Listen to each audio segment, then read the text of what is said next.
కాదు దీనికి ముందు కజిన్స్ గ్రూప్ అని ఒకటి ఉంది కదా, అందరికి ఉందా? కజిన్స్ గ్రూప్ ఉందా? ఎందుకంటే కజిన్స్ గ్రూప్ యాక్టివ్ అయిపోతుంది ఈ సినిమా చూస్తాక, యాక్టివ్ అవుతుంది. This is the point actually. అందరూ ఎప్పుడు చెప్తారు ఏంట్రా ఈ గ్రూప్ ఎంత సైలెంట్ గా ఉంటుంది, ఎవరు మాట్లాడలేదు, ఒక మీమ్స్ కూడా లేదు, ఏ ఫార్వర్డ్ కూడా లేదని చెప్తారు కదా. ఈ సినిమా చూస్తేనే యాక్టివిటీ పెరిగిపోతుంది. పర్ఫెక్ట్. అయితే ఈ సినిమా చేస్తున్నప్పుడు లేదా ఫస్ట్ నరేషన్ తీసుకున్నప్పుడు మీకు గుర్తొచ్చిన ఆ కజన్ ఎవరు, ఆ బావ మరిది ఎవరు మాకు తెలియాలి.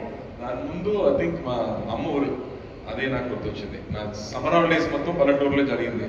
సో సమ్మర్ హాలిడేస్ స్టార్ట్ అయ్యాక ఫస్ట్ నైట్ ట్రైన్ తీసుకుంటూ అక్కడ వెళ్తాము. అండ్ 3 రావడం అంటే వి స్టార్ట్ ట్రైన్. చెన్నైకి రావడం నాకు ఎప్పుడు ఇష్టం లేదు, నాకు ఎప్పుడు విలేజ్ చాలా ఇష్టం. సో మై చైల్డ్హుడ్ గుర్తొచ్చింది అని చెప్పొచ్చు.